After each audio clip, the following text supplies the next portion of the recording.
কোথায়? হে, তোমার বন্ধু উপরে ডাকলো, বললো তোমাদের বিমলের দোকানটা আমার নামে লিখে দেবে, আর বললো 1 বোতল ঠান্ডা বিয়ার খাওয়াবে। এত লোক থাকতে তোমারই কুত্তার পোদের মতন মুখটাকেই পছন্দ করলো? মানে?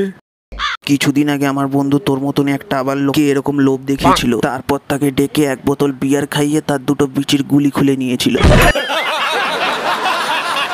যাও যাও যাও, তোমাকেও 1 বোতল বিয়ার খাইয়ে তোমার কিডনির সাথে বিচির 2টো গুলিও খুলে নেবে। সাবধান। ঠান্ডা বিয়ার, আরে বিমলের দোকানটা লিখে দেবো।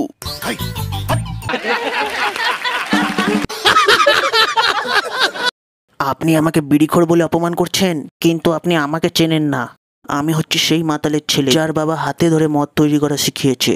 আচ্ছা, মনে হচ্ছে এর বাবা বাড়িতে বসে ভেজাল মদ বানায় আর এই লোকের হাতে কেলানি খায়।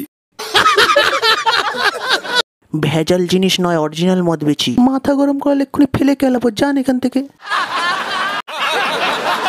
তো গাইস, আজকের ভিডিওটা ব্যাস এতটাই পর্যন্ত। ভিডিওটা কেমন লাগলো অবশ্যই কমেন্ট করে জানিও, আর ভিডিওটা ভালো লাগলে লাইক শেয়ার আর সাবস্ক্রাইব করে দিও, আর বেশি বেশি করে সব জায়গায় শেয়ার করে দিও গাইস।